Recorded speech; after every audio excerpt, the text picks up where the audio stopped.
What's going on, guys? So today on this SHOKY review, we're going to be taking a look at the new 30-minute missions, PORTANOVA Space Type Gray. Still kind of argue that it's actually Space Type White, but you know, it is what it is. And I got this not very long ago in the kitchen with SHOKY video. You should have seen that happen. And yeah, so I wanted to continue with a lot more of these 30-minute missions kit. This was a new one, and ever since I saw it with the really cool digitized legs and whatnot, I knew I had to have it. It's pretty sweet, and the fact that it looks all spacey and whatnot is pretty cool. You got a nice image here of one of them, then you got another one there. It's got more legs and stuff, and what appears to be a normal one right there, normal PORTANOVA that is, and then a good product shot there. Of course, it's all CG and whatnot. Bandai logo down there. Bandai 2020, made in Japan down there. That's this Bandai Spirits 2019 up there. And if I come down to this corner, we got obligatory front and rear shot. I'm squinting a little bit at it. Got snap fit, assembly, actions. It can headbang, and it can swivel the legs down, I guess. And then you've got includes an abundance of equipment that expands the customization, such as space backpack and hip armor. That's true. And then you got an arm unit rifle, large claw is included. Those are two separate things, but okay. What the? Okay.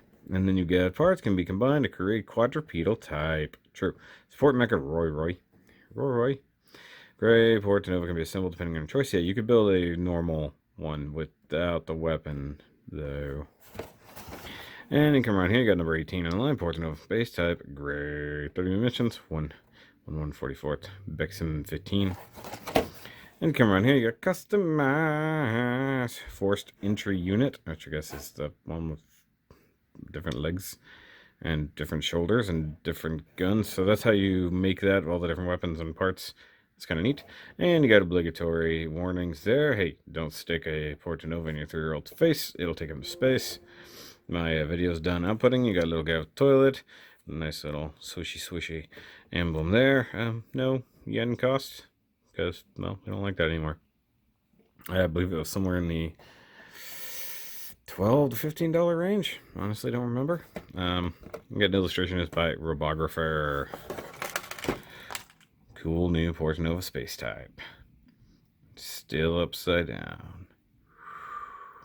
It's probably like the whitest thing that's ever been shot on this black background. So this should be interesting. And I bet I dumped a whole bunch of nubs all over the table there. So let's get to it. Okay, so turntable time. And yeah, this thing is pretty cool. Now, I'm going to say it. 30-minute missions is kind of a lie. This took me like 2.5 hours. Now, mind you, I was doing other things in the meantime, but with panel lining, basic assembly, and then figuring out the customization and stuff like that, yeah, it took me a while. Not to mention, it's super different from like the base models that take way less work. That and as my patrons learned, I kind of did an oopsie to some degree. The instructions are a little bit different. I'll just leave it at that. But one thing that's cool about this thing is if you eventually start adding armor bits and weapon bits and stuff like that, there are holes everywhere. Also, I'm fairly certain it's kind of ripping off. It's kind of ripping off a little bit of the Zeta Gundam there. But let's take a closer look at it. Let's get back some autofocus here. Alright, so right off the bat, you do have this brand new head sculpt, which is just a replacement faceplate. And you do put the little plastic eyeball bit in there. Now, I would suggest maybe if you want to change things up a little bit, add a little bit of clear color paint behind it, or whatever color you want, or even like some reflective stickers just to add some color to it. I wasn't sure what I was going to do with this one as of building it, so I do have some clear paint, so I want to give it like a green eye or a red eye or something like that. But it's pretty neat. Head sculpt, got some nice pipes there, and then the back of the head is still very much a PORTANOVA, and does have the turkey neck hinge. That's fine. Can't tilt like so. That's pretty good. Does have the normal PORTANOVA chest. I say that only having built one of them. Well, technically 3 now, but it is what it is. You got the normal ball joint captured shoulders there with a little bit of butterfly. And they don't have polycaps. They've got the little plastic ones, which is pretty cool. I kind of wish that Bandai would retroactively start adding that to their older kits. You do have the shoulder armor here that does swivel a little bit, and then it's got a hinge is what I'm getting at. It can hinge up like that. It's super tight, but then it can move independently sort of on there. That's one thing that, it's not a bigger problem on this one. The next one I'm going to look at, it has a problem. With the arm, you can go about to there, maybe just a hair higher if you really want to force it. And that's about as good as a high teacher as you can get. Yes, that's the problem. That has that little clip-on shoulder armor, and it's a pain in my boot tag right there. Now the bicep is a super tight fit. It's kind of bothersome, if I'm honest. So is that single jointed elbow off the Leo kit, so better than 90 degrees, which is pretty cool. It does have this big ass armor here on the arm, big old scoop, like you can really scoop some new with that. And basic hands. I kind of wish it comes with a little bit different, but it's okay. You do get a heck of a torso hinge, like so. And it can rotate as well and tilt side to side. So quite a lot of movement out of a very basic thing. Just a ball joint pointed forward up here, and then a normal ball joint down at the base. You do get these new, like wishbone style side skirts, which are pretty cool. Big old front crotch here that clearly something can clip onto, if one were so inclined. And you got a new butt skirt back there that's got plugs for like a backpack, and then also some like a spoiler. It's kind of cool. The legs can drop down at the hips in there if one is so inclined, so you can get that much of a difference. In this case, I don't need that, but thanks anyway. And if you utilize those hip joints, you can get a decent Jean-Claude. I'm being very careful with the way these things attach. So it's just a ball joint into the thigh swivel, which is always creepy in my opinion. And then you get a decent chorus line, which is interesting with the digigraded legs. And then you get the triple jointed knee. So joint there, and then you get another joint back there. So it's like the extra high ankle joint is what it is. You get these cool new leg armors. Also, like you could clip stuff to them. These pipes would look good painted. I just didn't do anything with this guy, to be totally honest. And you know, you can do the legs in a couple different ways. To some degree, I'll show that off. Maybe I'll just tell you rather than do it. So once again, this back leg here does function. Just be careful because it might work loose. Ankles have some extra wide swivel, and then ball joint there, and some interesting little feetsies like so that also could plug onto things. And like if you really extend out the legs, you could get some kind of ridiculous height out of it, and you're not meant to, but you can. So I just like to leave it like that. And there's like just enough friction. Like they feel super loose half the time, and I kind of wish the hips were a little bit wider. But there's literally just enough friction to kind of keep it from collapsing under its own weight. But just barely. But just for a quick comparison, I'm going to look at the rest of the stuff here in a second. But for a comparison to a normal-ish PORTANOVA, there's the gray one we've looked at before, so it really does add a whole lot of height to it. Ow, that looks like a poke at me. Now, we come to the backpack, which I'm going to go ahead and remove for the time being because it tends to fall off anyways. So you got the normal 2 holes there, you got an extra hole there. Actually, you can totally plug that there if you're crazy. But you get a ton of molded detail in this thing. You got little directional thrusters all over it. You get these things here, which also act as thrusters, but these are in fact the normal type legs, even the ankles, so to speak. And then these are actually just cool little thruster guys. Now, if you wanted to convert this to be more of the like normal legs and stuff like that, you would pull this off of here, it just clips in onto this cool little extendy part. Just pop that off of there, and you've already got your ankle here. You would disassemble the back of the legs here, drop this whole bottom section out, and then basically I think yeah, the ankles and stuff are attached here. You'd have to build out the normal feet, which are still in the box, and then you could basically put regular legs on there. But I really do like the ingenuity of using the standard legs as like an extra thruster thing. And the one thing that's cool, whatever this particular thing is here that hinges it, it does notch in up there. So it's a cool design. So just go think, and now you got it notched in place up at the top. So now this is rear thrusters. And then, of course, if you just need to point them down for whatever reason, you can do that. Now, of course, he does have the huge rifle like back here on the back. That it's very Zeta-like, in my opinion. As soon as I saw it, I just thought Zeta. So the reason I'm looking at it on the backpack is because that's where it mounts. So you've got a hinge here and a hinge there and a hinge here. And just a really big, crazy looking rifle. And then it even has a like landing skid on it for reasons that are yet to be seen. And I mean that literally, like there's no reference for why that's like that or anything. So if you take it off the back, you can just reattach the backpack like so.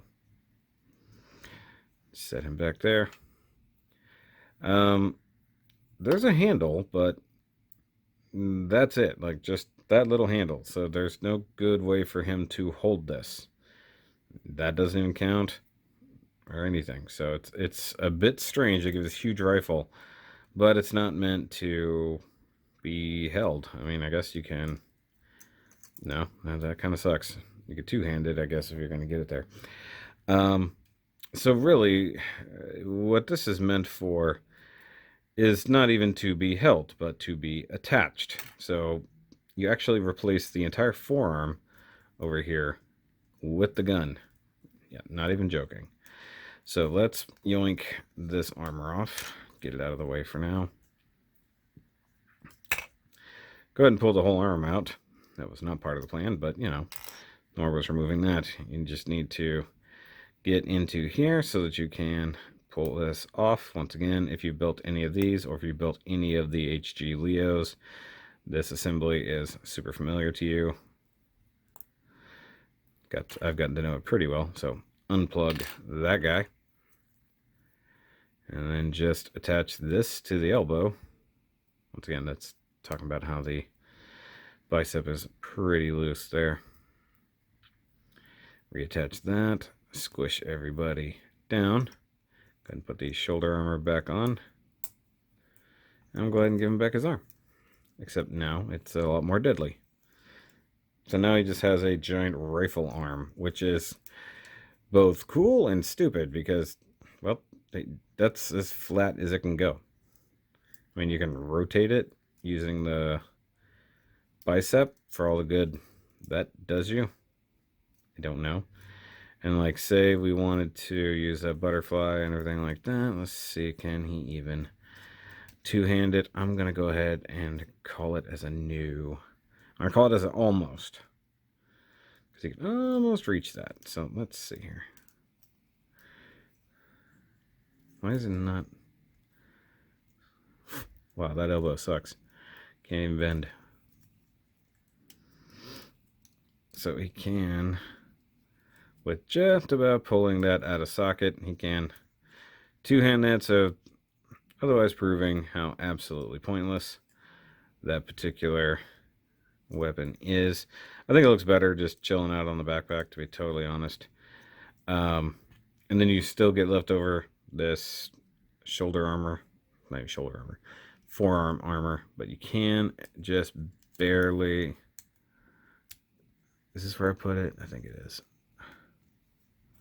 You can almost get it plugged in there, but almost. It doesn't count, except in hand shoes and horse grenades.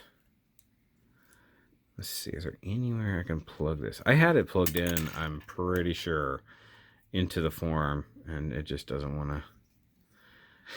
Let's say forearm, I mean shoulder. I think just because it was so far out. Yeah, so you can kind of give him an extra boost of 4 armorness if you really want to. I hate being given extra parts and then there's nothing you can do with them later. It's kind of annoying. Now that's not all, because he still has another claw weapon, which is this guy. It's a claw. It's a weapon.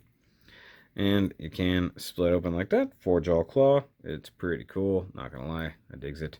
And I think, because it's got this big tab, I think it can technically plug in place on the gun. It seems like it could, but instead we're going to use this wrist adapter and replace the hand with it.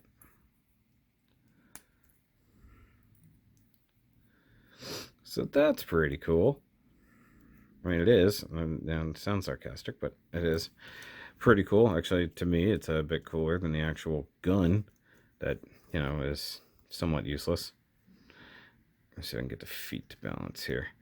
And if one is so inclined, you can put it on a stand. It does just have a normal crotch adapter. And of course, if one is also inclined to add more legs, you can buy another one and make him a quadrupedal version, which is got to be totally ridiculous. I assume something back here plugs into the secondary set of legs and stuff like that. So, well, there it is. Pretty much in its complete form, with a somewhat useless, very large gun and a kind of cool claw arm.